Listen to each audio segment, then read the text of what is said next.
Good evening dear बेटी classes पर स्वागत है।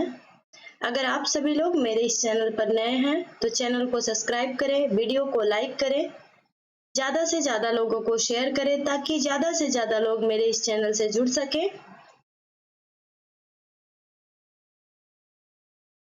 चलिए अपने सेशन को स्टार्ट करते हैं। अपने सेशन को स्टार्ट करने से पहले हम एक बार आप लोग को बता देते हैं कि कल की क्लास में हमने उत्तराखंड पीसीएसजे 2021 में जीके से पूछे गए प्रीवियस ईयर क्वेश्चन पेपर को सॉल्व करवाया। आज हम 2021 में लॉ से पूछे गए क्वेश्चन का एक पार्ट आज हम करवाएंगे आप लोगों को। तो आप लोग मेरे इस चैनल से ऐसे ही जुड़े रहिए ताकि हम आप लोगों के लिए ढेर सारा कंटेंट ऐसे ही लाते रहें। चलिए हम अपने सेशन को स्टार्ट करते हैं।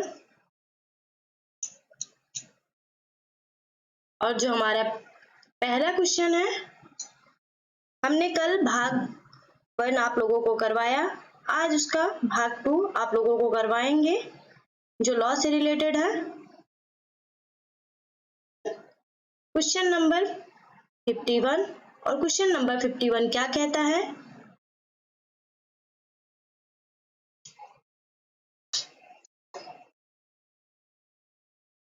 उन्नीस सौ 55 के अंतर्गत एक अप्राप्तवय का विवाह है। हिंदू विवाह अधिनियम जो 1955 का है उसके अंतर्गत एक अप्राप्तवय का विवाह है। यहाँ पे अप्राप्तवय का मतलब है अवयस्क।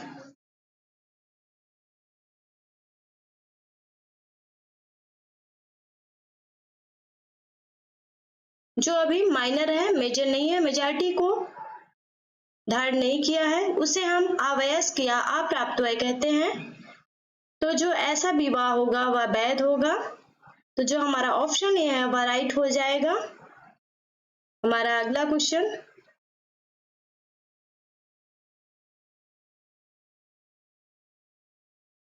हमारा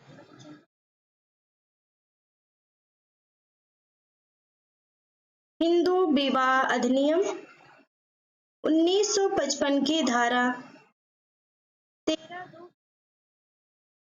अंतर्गत निम्नलिखित में से कौन सा आधार तलाक के लिए उपलब्ध है? ऐसा कौन सा पत्नी को उपलब्ध है? तो पति द्वारा अप्राकृतिक है किया जाता है तो पत्नी को तलाक लेने का आधार उपलब्ध है, या पत्नी को ही उपलब्ध है या पति को उपलब्ध नहीं है। तो जो हमारा ऑप्शन बी है वह राइट हो जाएगा। चलिए हम अपने आगे अगले क्वेश्चन की तरफ बढ़ते हैं। और हमारा अगला क्वेश्चन, क्वेश्चन नंबर 53, हिंदू उत्तराधिकार अधिनियम 1956 के अंतर्गत यदि एक हिंदू पुरुष मर जाता है तो क्या होगा? हिंदू उत्तराधिकार अधिनियम 1956 के अंतर्गत जो है एक हिंदू पुरुष है जो एक से अधिक विधवा को छोड़कर मर जाता है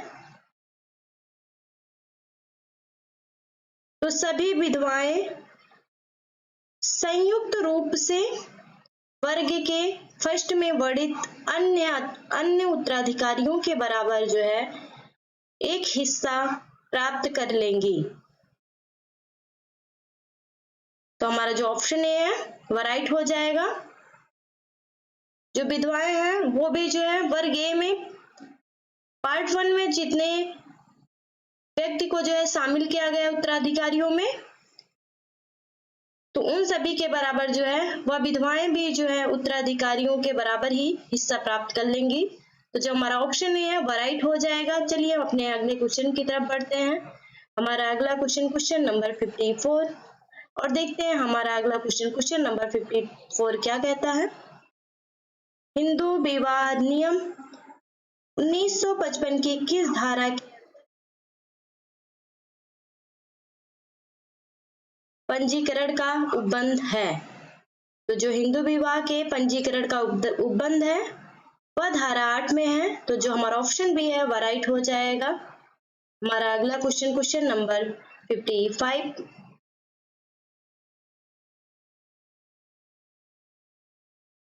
उन्नीस 1955 की किस धारा के अंतर्गत रूढ़िगत तलाक को बचाकर रखा गया है? जो रूढ़िगत तलाक है उसको बचाकर रखा गया है। सेक्शन पूछ रहा है कि कौन से सेक्शन के अंतर्गत जो है रूढ़िगत तलाक को बचाकर रखा गया है। तो जो हमारा धारा 29 की उपधारा 2 है उसके अंतर्गत जो है बचाकर रखा गया है। तो जो हमारा ऑप्शन डी है वह राइट हो जाएगा। हमारा अगला क्वेश्चन नंबर 56 और देखते हैं हमारा अगला क्वेश्चन कहता है हिंदू दत्तक तथा भरण पोषण अधिनियम 1956 के अंतर्गत एक दत्तक लिए जाने वाले बच्चे की आयु मान्य रूढ़ि के अभाव में पूरी नहीं होनी चाहिए। जो बच्चे की जो है आयु है वह मान्य रूढ़ि के अभाव में जो है पूरी नहीं होनी चाहिए। तो वह 15 वर्ष पूरी नहीं होनी चाहिए। तो जो हमारा ऑप्शन सी है वह राइट हो जाएगा। हमारा अगला क्वेश्चन नंबर 57।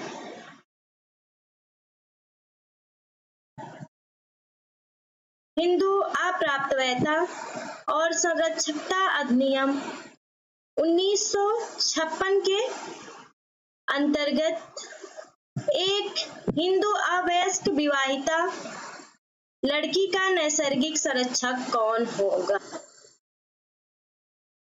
अवयस्क विवाहिता लड़की है तो उसका जो नैसर्गिक संरक्षक होगा, नेचुरल संरक्षक होगा, तो वह उसका पति होगा। तो जो हमारा ऑप्शन ए है वह राइट हो जाएगा। अगर उसका विवाह नहीं हुआ है और वह जो संरक्षक होगा तो वह पिता होगा। हमारा अगला क्वेश्चन नंबर 58। हिंदू विधि के अनुसार निम्नलिखित में से कौन भरण पोषण पाने के लिए अधिकृत नहीं है? कौन भरण पोषण पाने के लिए अधिकृत नहीं है? तो हिंदू नहीं रह गई है। कोई पत्नी है जो अपना धर्म परिवर्तन कर लेती है वह हिंदू न रह जाए, भरण पोषण पाने के लिए अधिकारी नहीं है, उसे भरण पोषण पाने का कोई राइट नहीं है। कोई तलाकशुदा पत्नी है वह भरण पोषण के लिए वाद दायर कर सकती है, और कोई न्यायिक रूप से पृथक रूप से रहने वाली कोई पत्नी है वह भी भरण पोषण का दावा कर सकती है। तो हमारा ऑप्शन सी राइट हो जाएगा। हमारा अगला क्वेश्चन नंबर 59। हिंदू उत्तराधिकार अधिनियम जो 1956 का है के संदर्भ में निम्नलिखित में से किस वाद में भारत के उच्चतम न्यायालय ने अब निर्धारित किया कि पुत्रियां जीवन पर्यंत हैं, ना कि 2005 के बाद से। जो पुत्रियां हैं वह जीवन पर्यंत है, ना कि 2005 के बाद से। तो सुप्रीम कोर्ट ने किस केस में किया? तो जो विनीता शर्मा बनाम राकेश शर्मा के बाद में जो है सुप्रीम कोर्ट ने ऐसा कहा था। तो जो हमारा ऑप्शन बी है वह राइट हो जाएगा। हमारा अगला क्वेश्चन 60। धर्मस्थता की स्थिति हिंदू विधि में मान्य है। धर्मस्थता की स्थिति जो है हिंदू विधि में मान्य है। तो जो हमारा ऑप्शन डी है वह सही हो जाएगा। ये सभी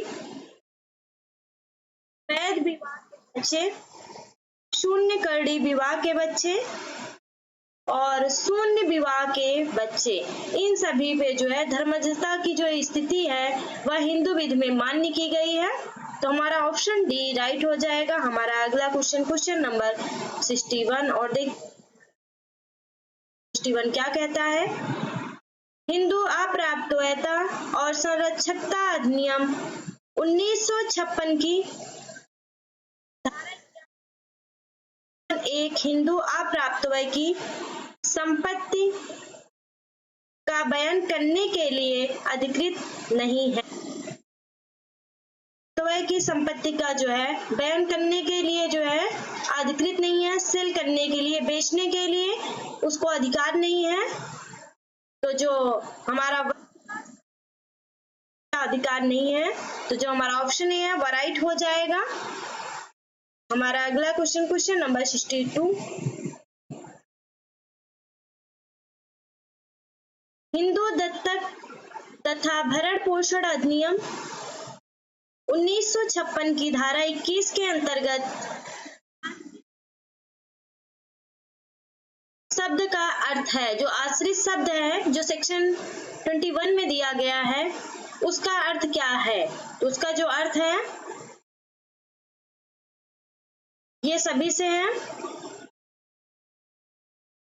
आश्रित के अंतर्गत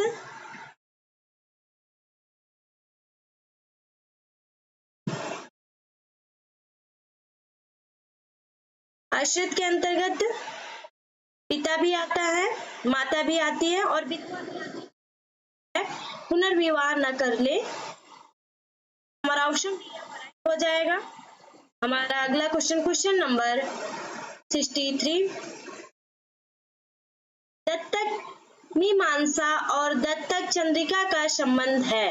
दत्तक मीमांसा और दत्तक चंद्रिका का संबंध जो है वह दत्तक से है। तो जो हमारा ऑप्शन सी है वह राइट हो जाएगा।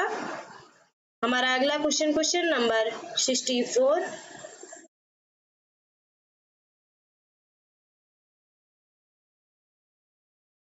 हिंदू विधि में रसल बनाम रसल का वाद निम्नलिखित में से विषय से संबंधित है। जो रसल बनाम रसल का वाद है वह किससे संबंधित है, तो वह क्रूरता से संबंधित है। तो जो हमारा ऑप्शन बी है वह राइट हो जाएगा। हमारा अगला क्वेश्चन नंबर 65, हिंदू विवाह अधिनियम 1955 की निम्नलिखित में से कौन सी धारा उपबंधित करती है कि कार्रवाइयां बंद कमरे में संचालित है, वह बंद कमरे में संचालित होंगी।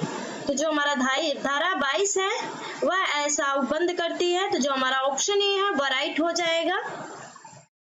हमारा अगला क्वेश्चन नंबर 66 और देखते हैं हमारा क्वेश्चन नंबर 66 क्या कहता है, सुन्नी विधि मान्यता नहीं देती है। जो सुन्नी विधि है वह मान्यता नहीं देती है।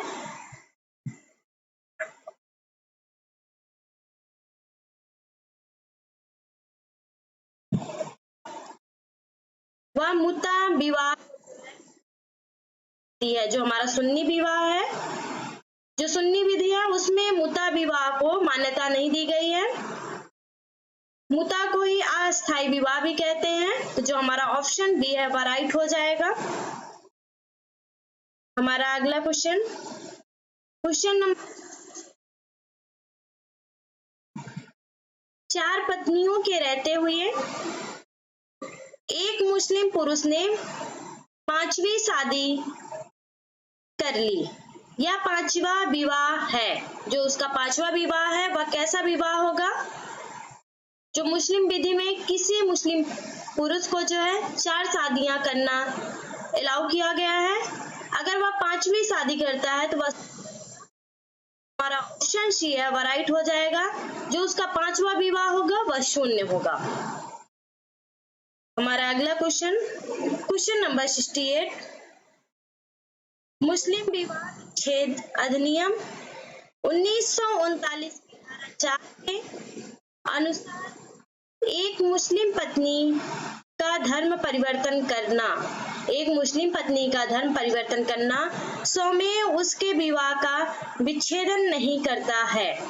स्वमेव उसके विवाह का विच्छेदन नहीं करता है। तो जो हमारा ऑप्शन डी है वह राइट हो जाएगा। हमारा अगला क्वेश्चन नंबर 69।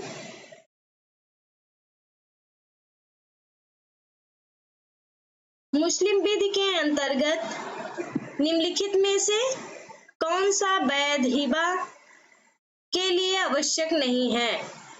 कौन सा जो है वैध हिबा, हिबा का मतलब होता है दान, दान के लिए आवश्यक नहीं है। दान संबंधित लिखित दस्तावेज का प्रमाण होना जो है वह आवश्यक। ऑप्शन हमारा अगला क्वेश्चन नंबर 7।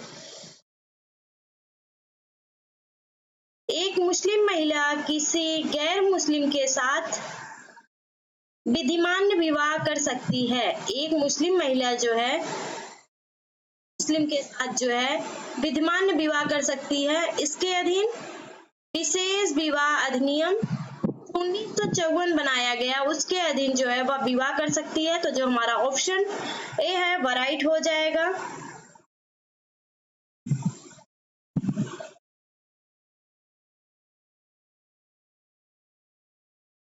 हमारा अगला क्वेश्चन नंबर 71। मुस्लिम विधि के अंतर्गत निम्नलिखित में से कौन विवाह विच्छेद का प्रकार नहीं है? विवाह विच्छेद का जो है वह प्रकार नहीं है। तो जो इद्दा है वह विवाह विच्छेद का प्रकार नहीं है। तो जो हमारा ऑप्शन सी है वह राइट हो जाएगा। हमारा अगला क्वेश्चन नंबर 72। मुस्लिम विधि के किस स्कूल में मुता विवाह मान्य है? मुस्लिम विधि के किस स्कूल में जो है मुता विवाह मान्य है? उसमें जो है मुता विवाह जो है मान्य है। तो जो हमारा ऑप्शन ए है वह राइट हो जाएगा। हमारा अगला क्वेश्चन नंबर 73।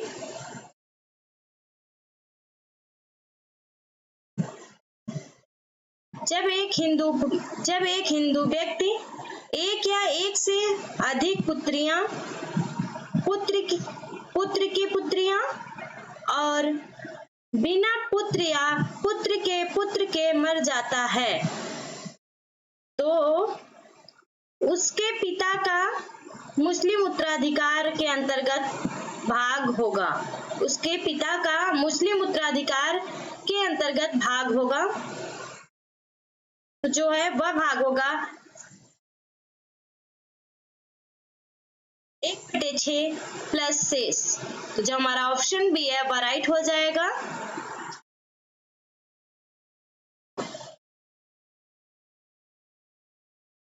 हमारा अगला क्वेश्चन नंबर 74।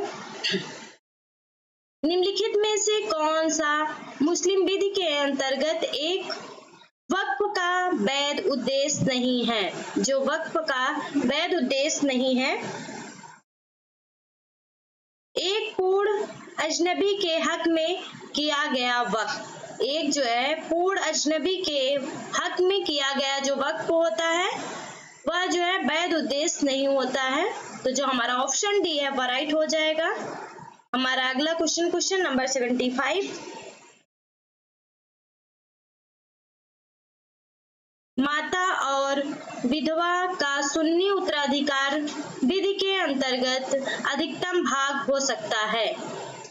माता और विधवा का जो है सुन्नी उत्तराधिकार विधि के अंतर्गत जो है अधिकतम भाग हो सकता है। तो जो अधिकतम भाग है 1/3 और 1/4 हो सकता है। तो जो हमारा ऑप्शन ए है वह राइट हो जाएगा। हमारा अगला क्वेश्चन नंबर 76।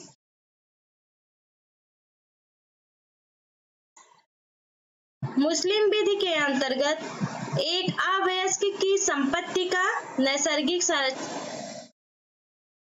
एक अवयस्क की जो है संपत्ति का जो नैसर्गिक संरक्षक होता है तो उसका पिता होता है।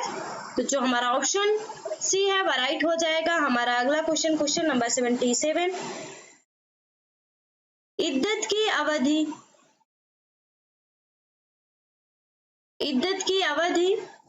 के दौरान महिला से विवाह करना होता है इद्दत की अवधि के दौरान जो है मुस्लिम महिला से विवाह करना जो होता है वह शून्य होता है। तो जो हमारा ऑप्शन है वह राइट हो जाएगा। हमारा अगला क्वेश्चन नंबर 78।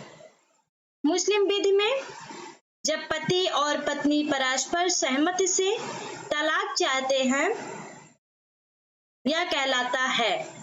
कोई मुस्लिम पत्नी है और पति है, वह आपसी सहमत से जो है तलाक चाहते हैं, वह आपसी सहमत से तलाक लेना चाहते हैं तो उसे मुबारक कहते हैं। तो जो हमारा ऑप्शन ए है वह राइट हो जाएगा। हमारा अगला क्वेश्चन नंबर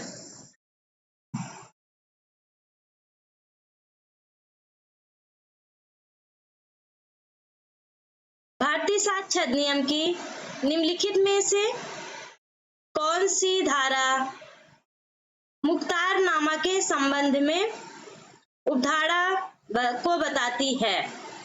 तो जो हमारा धारा 85 है वह जो है उपधारा बताती है मुख्तारनामा के संदर्भ में। तो जो हमारा ऑप्शन सी है वह राइट हो जाएगा। हमारा अगला क्वेश्चन नंबर 80।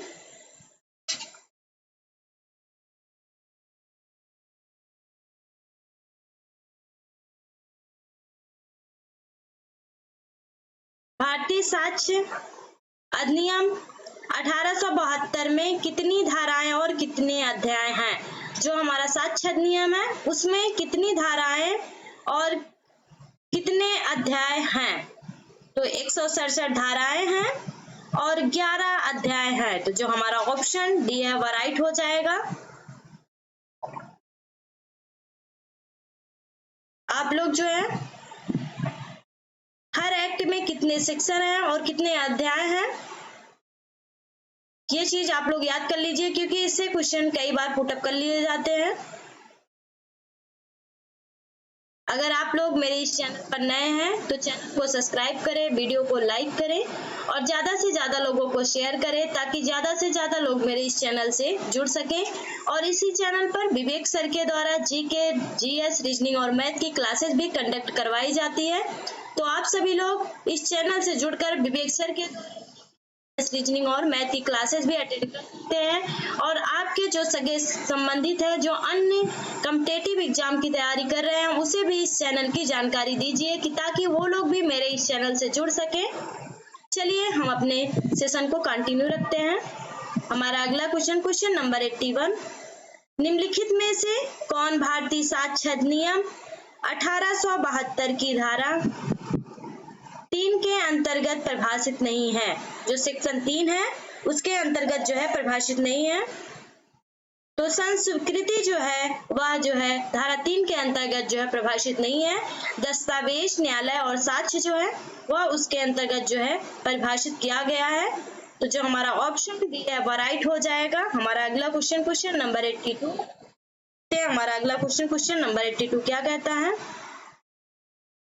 भारतीय साक्ष्य अधिनियम 1872 के अंतर्गत एक ही संव्यवहार के भाग होने वाले तत्वों को जाना जाता है। एक ही संव्यवहार के भाग होने वाले जो तत्व होते हैं उनको जाना जाता है। तो रेस्जेस्टे के नाम से जाना जाता है। तो उनको किस नाम से जाना जाता है? उनको रेस्जेस्टे के नाम से जाना जाता है। तो जो हमारा ऑप्शन सी है वह राइट हो जाएगा।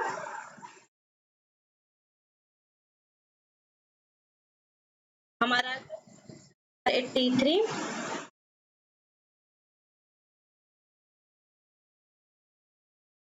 भारतीय साक्ष्य 1872 की निम्नलिखित धाराओं में से कौन सी धारा जो है स्मृति ताजा करने से संबंधित है? जो कौन सी धारा है जो स्मृति ताजा करने से संबंधित है? जो धारा 159 है वह स्मृति ताजा करने से संबंधित है, रिलेटिव है। तो जो हमारा ऑप्शन नंबर ए है वह राइट हो जाएगा। हमारा अगला क्वेश्चन नंबर 84।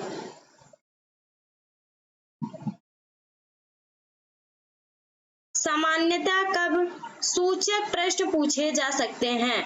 सामान्यतः कब जो है सूचक प्रश्न जो होते हैं उन्हें पूछे जा सकते हैं? तो उन्हें प्रति परीक्षा में पूछे जा सकते हैं। तो जो हमारा ऑप्शन बी है वह राइट हो जाएगा। हमारा अगला क्वेश्चन नंबर 85। भारतीय साक्ष्य अधिनियम 1872 की कौन सी धारा विवाहित स्थिति के दौरान में की गई संसूचनाएं प्रकट करने के लिए संरक्षित करती है? भारतीय साक्ष्य अधिनियम 1872 की कौन सी धारा जो है विवाहित स्थिति के दौरान में की गई संसूचनाएं प्रकट करने से संरक्षित करती है? तो जो हमारा धारा 122 है वह जो है संरक्षित करती है। तो जो हमारा ऑप्शन डी है वह राइट हो जाएगा। अगला क्वेश्चन नंबर 86।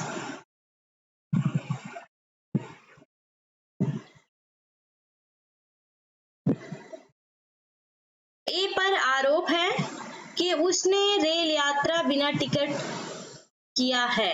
ए पर जो है आरोप है टिकट के किया है, यह साबित करने का भार कि उसके पास टिकट था किसका दायित्व होगा या किस पर होगा?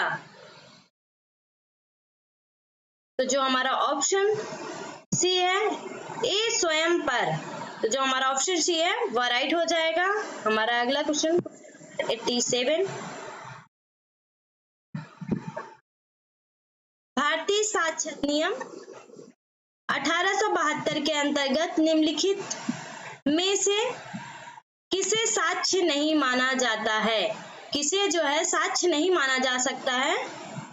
तो जो अनुश्रित साक्ष्य होता है उसे साक्ष्य नहीं माना जाता है।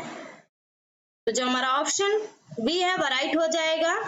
हमारा अगला क्वेश्चन नंबर 88।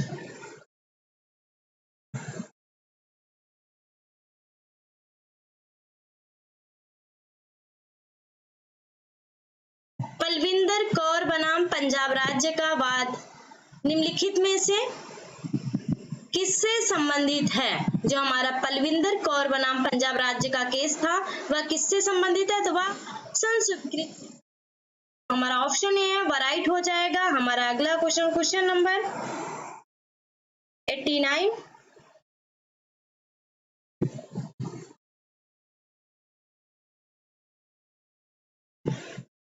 भारतीय साक्ष्य अधिनियम की निम्नलिखित में से कौन सी धारा जो है अन्य संबंधित है? कौन सी धारा जो है हमारा अन्यत्र उपस्थिति से संबंधित है? तो जो धारा 11 है वह हमारा अन्यत्र उपस्थिति से संबंधित है। तो जो हमारा ऑप्शन डी है वह राइट हो जाएगा।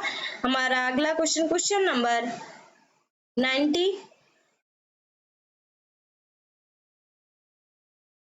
निम्नलिखित में से कौन सा सही सम्मिलित नहीं है? निम्नलिखित में से कौन सा सही सम्मिलित नहीं है? वृत्तिक संस्थाएं नहीं है, वह धारा 124 में नहीं है। तो जो हमारा ऑप्शन सी है वह राइट हो जाएगा। हमारा अगला क्वेश्चन नंबर 91। भारतीय साक्ष्य अधिनियम लागू होता है। जो भारतीय साक्ष्य वह लागू होता है तो वह न्यायिक कार्यवाहियों में लागू होता है। तो जो हमारा ऑप्शन बी है वह राइट हो जाएगा। हमारा अगला क्वेश्चन नंबर 92।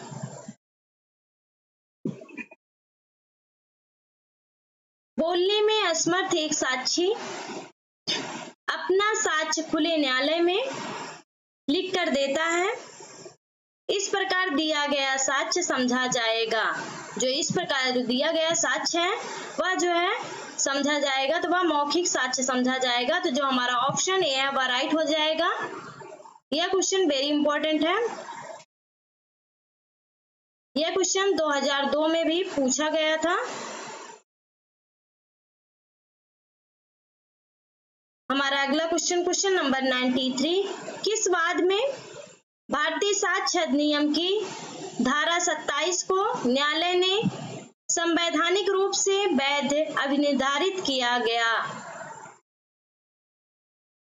धारा 27 को जो है न्यायालय ने संवैधानिक रूप से वैध जो है अभिनिर्धारित किया। तो किस वाद में जो है अभिनिर्धारित किया? जो उपाध्याय बनाम उत्तर प्रदेश राज्य का केस था, उसमें जो है धारा 27 को संवैधानिक घोषित किया गया। तो जो ऑप्शन हमारा सी होगा वह राइट हो जाएगा। हमारा अगला क्वेश्चन, क्वेश्चन नंबर 94।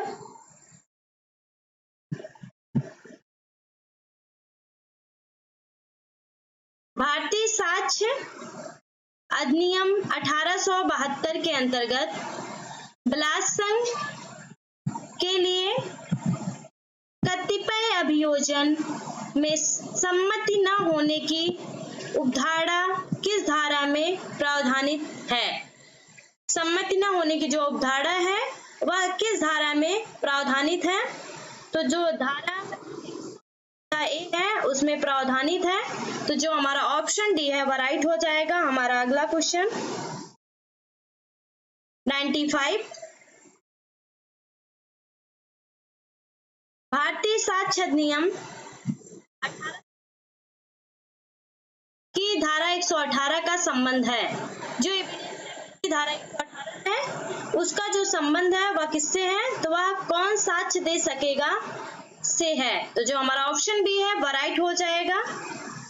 हमारा अगला क्वेश्चन, क्वेश्चन नंबर 96 और देखते हैं हमारा क्वेश्चन कहता है, रणतीश शाह बनाम श्रीमती सोमा शाह एवं अन्य 2016 जो 2016 का केस है, बैलूम संख्या 268 कलकत्ता हाईकोर्ट का वाद था का संबंध है। तो जो है इस केस का जो संबंध था वह किससे है? तो डीएनए परीक्षण से है, डीएनए परीक्षण से है। तो जो हमारा अगला question, question number 97। A session न्यायालय के समक्ष इसलिए अभियुक्त है कि उसने सेशन न्यायाधीश बी के समक्ष जो है विचारण एक पुलिस ऑफिसर की हत्या करने का है। इस वाद में क्या बी का परीक्षण हो सकता है? इस वाद में क्या बी का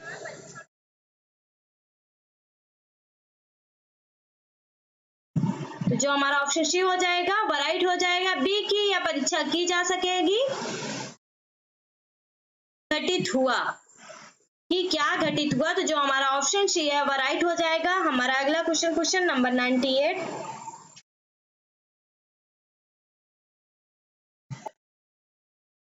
एक मुवक्किल अटॉर्नी बी से कहता है, एक मुवक्किल है जिसका नाम है, वह अटॉर्नी बी से कहता है, मैंने कूट रचना की है, मैंने जो है कूट रचना की है और मैं चाहता हूं कि आप मेरी प्रतिरक्षा करें। क्या यह वृत्तिक संसूचना के अंतर्गत संरक्षित है? क्या यह जो है वृत्तिक संसूचना के अंतर्गत संरक्षित है? तो जो हमारा क्वेश्चन नंबर 98 है उसका जो ऑप्शन डी हो जाएगा, से संरक्षित है। ऑप्शन डी राइट हो जाएगा। हमारा अगला क्वेश्चन, क्वेश्चन नंबर 99।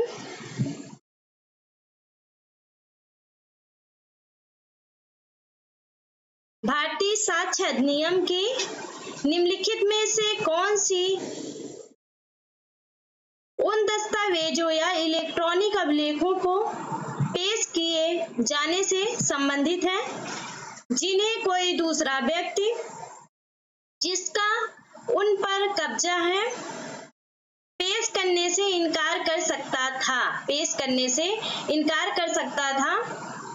तो धारा 131 के अंतर्गत, धारा 131 के अंतर्गत। तो जो हमारा ऑप्शन बी है वह राइट हो जाएगा। हमारा अगला क्वेश्चन और हमारा लास्ट क्वेश्चन, और देखते हैं हमारा अगला और लास्ट क्वेश्चन क्या कहता है। क्वेश्चन नंबर 100,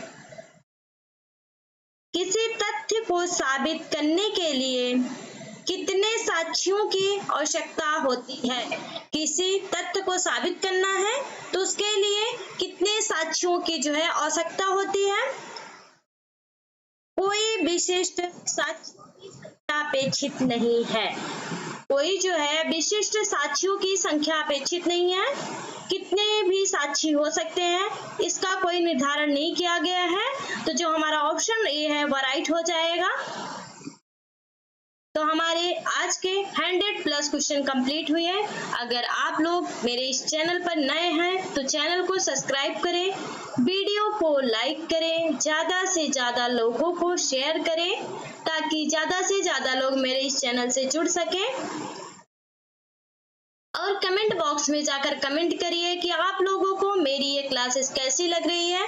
आप लोग मेरे प्लेलिस्ट में जाकर मैंने और सारी जो क्लासेस डाली हैं उन सारी क्लासेस को देख सकते हैं। और इसी चैनल पर विवेक सर के द्वारा जीके, जीएस, रीजनिंग और मैथ की क्लासेस भी कंडक्ट करवाई जाती है। तो आप लोग मेरे इस चैनल से जुड़कर जो है विवेक सर के द्वारा जीके, जीएस, रीजनिंग और मैथ की क्लास भी अटेंड कर सकते हैं और अपने सगे संबंधियों और ज्यादा से ज्यादा लोगों को इस चैनल के बारे में जानकारी दीजिए ताकि वो लोग भी मेरे इस चैनल से जुड़ सके। आज का हमारा सेशन यही समाप्त होता है। आप सभी लोगों को मेरा प्यार भरा नमस्कार और आप सभी को धन्यवाद।